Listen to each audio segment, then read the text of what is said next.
इतनी खड़ी दोपहरी में कौन आया होगा? अरे चैन से आराम भी नहीं करने देते यहाँ तो लोग। अरे आ रही हूँ भाई, डोरबेल बजा बजा कर लगता है डोरबेल ही तोड़ दोगे। अरे रवि, तू तो ऑफिस गया था ना, अचानक घर कैसे? अरे बेटा, बाहर इतनी धूप है, इतनी गर्मी है और तू घर आ गया। तेरी तबीयत तो ठीक है ना? माँ, पूजा का फोन आया था मुझे। वो बहुत घबराई हुई सी थी और रो रही थी। बता रही थी उसकी माँ की अचानक से तबीयत खराब हो गई, जिस वजह से उन्हें हॉस्पिटल में एडमिट किया गया है। जब मैंने पूजा की छोटी बहन से बात किया तब उसने मुझे बताया कि उसकी माँ के हार्ट में कोई प्रॉब्लम आ गई है, जिसकी वजह से कल उनका ऑपरेशन होना है। बेचारी मीनू ये सब अकेले कैसे संभालेगी माँ? पूजा को तो छोड़ने मुझे जाना ही था, तो मैंने भी ऑफिस से 2 दिन की छुट्टी ले ली है। अब मैं 2 दिन वहीं रहूंगा। वैसे भी माँ, पूजा के मम्मी पापा के तो कोई बेटा भी नहीं है जो उनकी सेवा कर सके या किसी चीज के लिए दौड़ भाग कर सके। और बेचारी मीनू तो वैसे भी अभी 18 साल की है, उसे दुनियादारी की ज्यादा समझ नहीं है। वो ये सब अकेले कैसे मैनेज करेगी? अपने बेटे की बात सुनकर तो शारदा जी जैसे गुस्से से तमतमा गई और गुस्से से चिढ़ते हुए कहती है अपने बेटे से, अरे बेटा, तेरे ससुराल वालों को तो जरा भी अकल नहीं है। अरे उन्हें शर्म नहीं आती क्या? उनके सभी रिश्तेदार मर गए हैं जो तू वहां पर जाकर उनकी मदद करेगा, उनकी सेवा करेगा। देख बेटा, हमेशा एक बात याद रखना, दामाद ससुराल में जाकर काम नहीं करता जो तू वहां पर मुंह उठाकर चला जाएगा और वहां जाकर उनकी सेवा करेगा। और मैं कहती हूँ कि ना जाने वहाँ कितने दिन लग जाएगा, ससुराल में इतने दिनों तक ऐसे थोड़ी ना रहा जाता है। विशाल, तुझे इतना भी नहीं पता है क्या कि ससुराल में इतने दिनों तक नहीं रहा जाता? माँ जी, क्या हो जाएगा अगर ये मेरे साथ मेरे मायके चली जाएंगी तो? मैं अपने मम्मी पापा के प्रति क्या कोई फर्ज भी नहीं निभा सकती? ये भी तो उनके दामाद है ना माँ जी, तो कुछ फर्ज तो इनका भी बनता है उनके प्रति। जैसे तुम्हारे मायके वाले वैसे तुम। अरे तुम्हें जरा भी अकल नहीं है? अरे दामाद के कोई फर्ज नहीं होते अपने ससुराल के लिए। दामाद तो बस अपनी आवभगत करवाने के लिए कभी कभार अपने ससुराल जाता है। दूसरी बात बहू, अब तुम्हारी शादी हो चुकी है तो तुम्हारी जिम्मेदारी ससुराल के प्रति पहले है। और वैसे भी अब तक तो तुम्हें अपने मायके को भूल जाना था। मायके की परेशानियों के लिए वह लोग अपने किसी रिश्तेदार को नहीं बुला सकते क्या? अरे क्या तुम्हारे सारे रिश्तेदार मर गए हैं? तुम्हारा कोई अपना सगा संबंधी नहीं है वहाँ पर? एक बात हमेशा याद रखना बहू, तुम्हें अपने माँ बाप की सेवा करनी है तो तुम 2-4 दिन के लिए जा सकती हो और उनकी सेवा कर सकती हो, लेकिन मेरा बेटा अपने सास ससुर की सेवा नहीं करेगा। बस बेचारी पूजा पहले से ही तो इतनी दुखी थी कि जब से अपनी माँ की तबीयत के बारे में सुना था, वो ढंग से ना खा पी पा रही थी और ना ही चैन से बैठ पा रही थी। और अपनी सास की बात सुनकर तो बेचारी जैसे तड़प उठती है। माँ जी, ये आप कैसी बातें कर रही हैं? मेरे माता पिता ने मेरी शादी की है, मुझे बीच नहीं दिया है कि मैं उनके प्रति कोई फर्ज नहीं निभा सकती। अरे बहू, मैं तुझे तो नहीं रोक रही हूँ ना, तुझे जाना है तो तू जाना, लेकिन सुन, मेरा बेटा वहाँ जाकर अपने सास ससुर की सेवा नहीं करेगा। लेकिन माँ, नहीं बेटा, तू वहाँ जाकर अपने सास ससुर की सेवा नहीं करेगा मतलब नहीं करेगा। अरे मैंने बेटा पैदा किया है, बेटी नहीं। मैं एक बेटे की माँ हूँ और बेटे की माँ और बेटा दोनों राजाओं की तरह जिंदगी बिताते हैं, गुलाम की तरह नहीं। अपनी सास की बात सुनकर तो बेचारी बहुत ही ज्यादा दुखी हो जाती है और रोते हुए सीधे अपने कमरे में चली जाती है। माँ, ये कैसे जिद लेकर बैठी हैं आप? इस समय मुझे पूजा के माता पिता के पास होना चाहिए। अरे उनका कोई बेटा नहीं है और वो मुझे अपने बेटे की तरह समझते हैं। विशाल, वो लोग तुझे बेटे की तरह समझते हैं, लेकिन तू उनका बेटा नहीं है। एक बात हमेशा याद रखना, तू उनका दामाद है, दामाद। और दामाद कभी अपने सास ससुर की सेवा नहीं किया करते। माँ, दामाद हूँ तो क्या? अरे कम से कम इंसानियत के नाते तो वहाँ जाकर मैं उनका हालचाल ले ही सकता हूँ ना। देख, तू मुझसे मत उलझ, जो मैंने कह दिया सो कह दिया और तुझे मेरी बात मानकर चलनी पड़ेगी। अरे तू बहू को जाने देना, मैं उसे जाने से थोड़ी ना रोक रही हूँ। वो जाए और जब तक मर्जी अपने माँ बाप की सेवा करे और जब उसकी माँ ठीक हो जाए तब ही वो यहाँ पर आए, लेकिन मैं तुझे नहीं जाने दूंगी। नहीं जाने दूंगी मतलब नहीं जाने दूंगी। विशाल अपनी माँ को समझाने की बहुत कोशिश करता है, लेकिन शारदा जी तो जैसे विशाल की सुनने को तैयार ही नहीं थी। शारदा जी ने यह फैसला कर लिया था कि उनका बेटा ससुराल में जाकर अपने सास ससुर की सेवा नहीं करेगा। विशाल के लाख समझाने के बाद जब शारदा देवी नहीं समझती तब विशाल बेचारा मजबूर हो जाता है और वो सीधे अपने पत्नी के पास जाता है। पूजा, आई एम सॉरी पूजा। अरे आप क्यों मुझसे माफी मांग रहे हैं? आपकी क्या गलती है? आपकी कोई गलती नहीं है, आप इस तरह से मुझसे माफी मत मांगिए। बस आप मेरे लिए इतना कीजिए, एक ऑटो या टैक्सी की व्यवस्था करवा दीजिए जिससे मैं हॉस्पिटल पहुंच सकूं।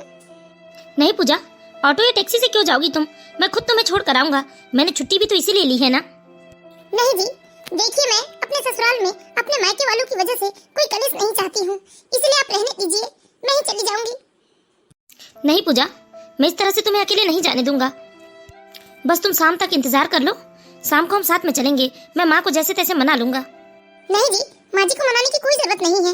माँ जी सही तो कह रही है ना।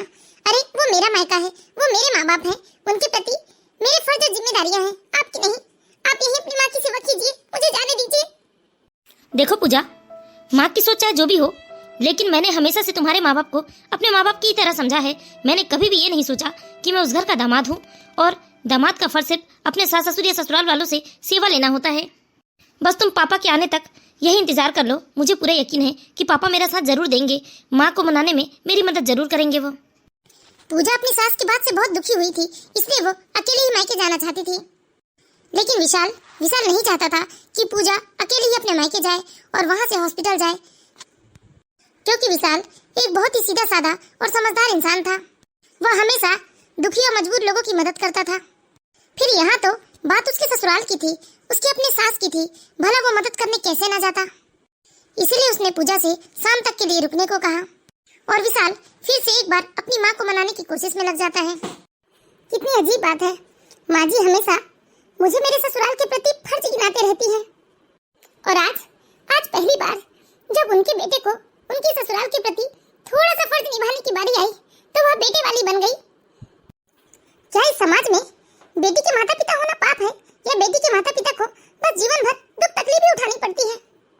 पूजा को पूजा की सास की कही एक एक बात उसके कानों में तीर की तरह चुभ रही थी, और दूसरी ही तरफ पूजा अपनी माँ की हालत के बारे में सोच कर बस रोई जा रही थी। असल में पूजा के माता पिता की बस 2 बेटियां हैं। बड़ी बेटी है पूजा और छोटी बेटी है मीनू। पूजा यही सोचकर दुखी हो रही थी कि उसका अपना कोई भाई नहीं है। अगर उसका भाई होता तो आज उसे इतनी चिंता ना करनी पड़ती। बेचारी पूजा दोपहर से शाम तक अपने कमरे में बैठकर रोती रहती है और बार बार अपनी बहन या पापा को फोन लगाकर अपनी माँ की हालत के बारे में जानते रहती है। जैसे तैसे दोपहर से शाम हुई और शाम को जब विशाल के पापा घर आते हैं तो फिर से यही बात छिड़ जाती है। देखिए ना अपने लाडले को, अरे अपने ससुराल जाकर अपने सास ससुर की सेवा करना चाहता है, समझाइए जरा अपने लाडले को। पापा, पूजा की मम्मी की तबीयत ठीक नहीं है, उन्हें हॉस्पिटल में एडमिट किया गया है। डॉक्टर ने ऑपरेशन करने को बताया है। तो बताइए, क्या ऐसे में मुझे नहीं जाना चाहिए पूजा के साथ? अरे शारदा, अगर ऐसी बात है तो जाने दो विशाल को। बहू की माँ की तबीयत सीरियस है तो विशाल को जाना चाहिए। विशाल जाएगा तो उन्हें भी अच्छा लगेगा, क्योंकि उनका तो अपना कोई बेटा है नहीं। उनकी तो दोनों बेटियां ही उनके बेटे समान है उनके लिए। अरे भाई, आपका दिमाग तो ठिकाने पर है ना? हमने बेटा पैदा किया है, बेटी नहीं। और हमारा बेटा अपने ससुराल में राजा बनकर रहेगा, गुलाम नहीं। नहीं माँ, मैं जाना चाहता हूँ पूजा के साथ। मैंने पूजा को सिर्फ पापा के आते तक ही रोक कर रखा था कि जब पापा आ जाएंगे तो पापा से परमिशन लेकर हम लोग चले जाएंगे। विशाल, तुम करना क्या चाहते हो? अपनी माँ की बात काट कर ससुराल जाकर गुलामी करना चाहते हो? और बहू, तुम यहाँ खड़ी होकर गंगा जमुना क्यों बहा रही हो? क्या तुम्हें तुम्हारे फर्ज गिनाऊं मैं? जाकर चूल्हा चौकी संभालो ना, शाम होने को आई। माँ जी, वहाँ मेरे माता पिता तकलीफ में हैं और आप यहाँ पर मुझे अपने ससुराल के फर्ज गिना रही हैं। माँ जी, आपने सोच भी कैसे लिया कि वहाँ मेरे माता पिता इतनी तकलीफ में हैं और उनकी तकलीफ को दरकिनार करके मैं ससुराल के प्रति अपना फर्ज ही निभाऊंगी? बहू, तुम विशाल के साथ जा सकती हो। दिमाग ठिकाने पर है या नहीं आपका? आप कल से फिर से अपने ट्रेनिंग में चले जाएंगे और ये दोनों वहाँ चले जाएंगे। मैं बस अकेले घर में रहूंगी। अरे मैं कैसे रह पाऊंगी इतने बड़े घर में? कल को मेरी तबीयत खराब हो गई, मैं गिर पड़ गई, तो मुझे पानी देने वाला भी तो कोई होना चाहिए ना इस घर में। माँ, मौसी की बेटी तो हमेशा आते जाते रहती है ना। एक काम कीजिए, कुछ दिनों के लिए आप मौसम को यहाँ बुला लीजिए, तो आपको भी अकेलापन महसूस नहीं होगा। वैसे भी वो तो अक्सर यहाँ आकर कुछ दिन रहकर ही तो जाती है। तो फिर अभी क्यों नहीं आप बुला लेती मौसम को? रुको माँ, मैं अभी मौसम को फोन करता हूँ। मौसम यहीं से कुछ दिन रहकर कॉलेज चली जाएगी। वैसे भी 2-3 दिन की तो बात है। खबरदार, खबरदार, जब तूने किसी को फोन करके बुलाया तो अरे उसे अपनी मर्जी से जब आना होगा वो आएगी। क्या मैं उसके भरोसे बैठे रहूंगी? मैं बस इतना चाहती हूँ कि तू अपने ससुराल ना जाए, और मैंने फैसला कर लिया है कि तू अपने ससुराल में जाकर उन लोगों की मदद नहीं करेगा। अरे तुझे मेरी इतनी बात समझ में क्यों नहीं आती? माँ जी, बस 2-3 दिनों की तो बात है ना, आप जिद क्यों कर रही हैं? ऐसे समय में यह मेरे मम्मी पापा के पास जाएंगे तो उन्हें भी थोड़ा अच्छा लगेगा। आखिर उन लोगों की भी तो कुछ अरमान होंगे ना। वह लोग अपने दामाद से कितना प्यार करते हैं। ऐसे समय में यदि दामाद उनके साथ रहेगा तो उन्हें बहुत अच्छा लगेगा, और इनके हॉस्पिटल में रहने से मेरे मम्मी पापा को थोड़ी हिम्मत मिल जाएगी। हाँ शारदा, जाने दो तुम विशाल को बहू के साथ। सब मेरी ही गलती है, मैंने ही जानबूझकर ये गलती की है। मुझे तो ऐसे घर से बहू ब्याह कर लाना ही नहीं चाहिए था जहाँ पर 2 ही बेटी हो। अगर बेटे वाले घर से मैं बहू ब्याह कर लाती तो समय बेसमय में वो लोग दामाद को नहीं तकते रहते, कम से कम अपने बेटे का सहारा ले लेते। लेकिन मैंने सोचा चलो लड़की का स्वभाव अच्छा है, लड़की के माँ बाप भी समझदार हैं, लेकिन किसने सोचा था कि बाद में आगे चलकर ये दिन देखने पड़ जाएंगे। एक बात कान खोलकर सुन लो बहू, मेरे बेटे ने सिर्फ तुमसे शादी की है, तुम्हारे पूरे खानदान से नहीं। बेटा कम से कम तुम तो मेरी बात समझने की कोशिश करो, ससुराल में जाकर रहने से इज्जत कम हो जाती है। शारदा देवी जी की इस बात को सुनकर तो पूजा को बहुत ज्यादा गुस्सा आता है और वह फिर अपनी सास को मुंहतोड़ जवाब देते हुए कहती है, माँ जी अगर जरूरत पड़ने पर दामाद ससुराल में जाकर रहे तो दामाद की इज्जत कम हो जाती है, और बहू तो हमेशा ही अपने ससुराल में रहती है, इसका मतलब ससुराल में मेरी भी कोई इज्जत नहीं है।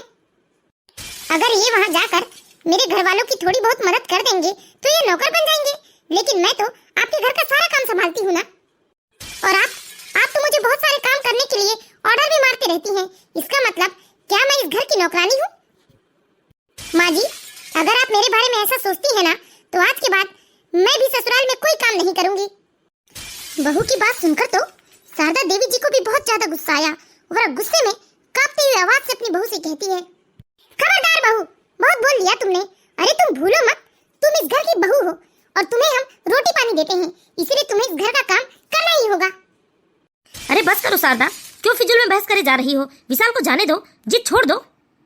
लेकिन तभी पूजा भी भड़कती हुई अपने सास से कहती है, अच्छा ठीक कहा माँ जी आपने, आप मुझे रोटी पानी खिलाती हैं इसीलिए अपने घर का काम करवाती हैं, तो मेरे मम्मी पापा के पास भी रुपए पैसे की कोई कमी तो है नहीं, तो वो लोग भी आपके बेटे को रोटी पानी देंगे और आपके बेटे को वहीं रख लेंगे घर जमाई बनाकर।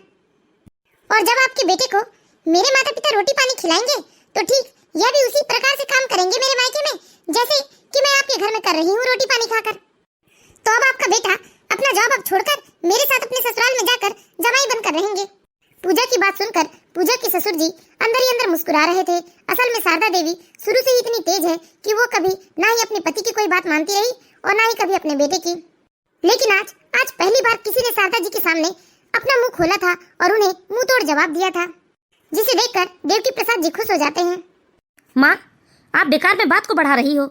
अरे हम केवल पति पत्नी ही नहीं, मेरी पत्नी मेरे घर वालों के प्रति सारे फर्ज निभाती है, तो इस तरह जरूरत पड़ने पर मैं भी तो अपने ससुराल वाले के प्रति कुछ फर्ज निभा सकता हूँ ना। और माँ एक बात तो पूजा ने बिल्कुल सही कही, अगर मैं इसके मम्मी पापा के घर काम करके इनका नौकर बन जाऊंगा तो क्या तुम इसे अपने घर का काम करवा कर इसे नौकरानी समझती हो? अरे ये तो हर बहू का फर्ज होता है, इससे कोई नौकरानी थोड़ी ना हो जाता है। क्या मैं अपने समय पर बहू के कोई फर्ज नहीं निभाई? अरे मैंने भी तो अपने सास ससुराल को जीता है और शादी हो जाने के बाद तो मैंने अपने मायके से जैसे मोह त्याग दिया था और पूरा फर्ज सिर्फ अपने ससुराल की निभा रही थी। लेकिन माँ मुझे अच्छे से याद है एक बार आप बहुत रो रही थी जब नाना जी की तबीयत ठीक नहीं थी और दादाजी ने आपको जाने से मना कर दिया था। हाँ शारदा भूल गई क्या? एक बार ससुर जी की तबीयत ठीक नहीं थी और मेरे पिताजी ने तुम्हें मायके जाने से मना कर दिया था, लेकिन तुम चाहती थी कि मैं भी तुम्हारे साथ तुम्हारे मायके जाऊं ताकि मुझे देखकर तुम्हारे पिता को अच्छा लगे। कैसे भूल सकती हूँ जी, कैसे भूल सकती हूँ। मेरे भैया काम के सिलसिले से घर से बाहर गए हुए थे, लेकिन ससुर जी ने मुझे मेरे मायके जाने नहीं दिया और आपके पास भी इतनी हिम्मत नहीं थी कि आप अपने पिताजी से कुछ बोल पाते मेरे लिए। याद है ना आपके पिताजी ने क्या कहा था कि मेरा बेटा ससुराल में जाकर काम करता हुआ अच्छा नहीं लगेगा, क्योंकि वो तो उस घर का दामाद है, नौकर नहीं। तब याद है ना शारदा, कितने सालों तक तुम यही बोल बोल कर रोती रही कि तुमने कभी एक अच्छी बेटी का फर्ज नहीं निभाया, और आज तुम वही गलती कर रही हो जो 30 साल पहले मेरे पिताजी ने की थी। शारदा आज तुम अपनी बहू को एक अच्छी बेटी का फर्ज निभाने से रोक रही हो। बहू तुम जाकर जल्दी से अपनी पैकिंग कर लो और विशाल भी तुम्हारे साथ ही जाएगा। पूजा और विशाल तो शारदा जी की बात सुनकर हैरान रह जाते हैं। बहू आज तुम्हारे ससुर जी ने मुझे पिछली बातें याद दिलाकर मुझे मेरी गलती का एहसास करवा दिया है। जिस तरह एक बहू अपने ससुराल में सारे फर्ज निभा सकती है, उसी तरह एक दामाद भी अपने ससुराल में सारे फर्ज निभा सकता है, और मैं अपने बेटे को उसके फर्ज निभाने से कभी नहीं रोकूंगी। तुम लोग जाने की तैयारी करो, मैं रास्ते के लिए कुछ खाना वगैरह पैक कर देती हूँ। शारदा जी बस अपनी बात कहकर झटपट रसोई में चली गई, क्योंकि उनसे अब अपने आंसू संभाले नहीं जा रहे थे और वह बहू बेटे और पति के सामने रोकर कमजोर नहीं दिखाना चाहती थी अपने आप को। पूजा के लिए इससे बड़ी खुशी की बात और क्या थी कि उसकी सास ने ऐसी मुश्किल घड़ी में उसे अपने पत्नी के साथ मायके जाने की इजाजत दे दी थी। पूजा और विशाल खुशी खुशी अपने कमरे में जाते हैं, अपना सामान पैक करते हैं और जैसे ही जाने के लिए बाहर निकलते रहते हैं तभी शारदा जी आती है। ये लो बहू, रास्ते में खाने पीने के लिए मैंने कुछ खाने पीने की चीजें पैक कर दी है। बहुत बहुत धन्यवाद माँ जी, जो आपने मेरी तकलीफ को समझने की कोशिश की। देखो बहू, सास सास बनकर पैदा नहीं होती, बल्कि सास भी कभी किसी की बेटी होती है, लेकिन ना जाने सास बनते ही एक सास अपनी बहू की तकलीफ को कैसे भूल जाती है, क्योंकि यही तकलीफों से तो वो भी गुजर कर आती है। खैर, मुझसे जो गलती हुई थी समय रहते मैंने अपनी उस गलती को सुधार लिया है। मैं अब कभी तुम्हें तुम्हारे मायके के फर्ज निभाने से नहीं रोकूंगी और ना ही उस घर के दामाद का जो भी फर्ज है उसे पूरा करने से रोकूंगी। विशाल, जल्दी से जाओ बेटा पूजा को लेकर, और वहाँ जाकर एक दामाद का फर्ज नहीं निभाना, बल्कि वहाँ जाकर तुम एक बेटा होने का फर्ज निभाना। हाँ माँ। विशाल आज अपनी माँ का बदला हुआ रूप देखकर बहुत खुश हो जाता है और दोनों खुशी खुशी चले जाते हैं। तो हम आशा करते हैं दोस्तों आप लोगों को हमारी ये कहानी जरूर पसंद आई होगी। यदि कहानी अच्छी लगी हो तो प्लीज इस वीडियो को लाइक कीजिए और इसी तरह की मोरल स्टोरीज देखते रहने के लिए हमारे चैनल सास बहू की दुनिया को सब्सक्राइब करें।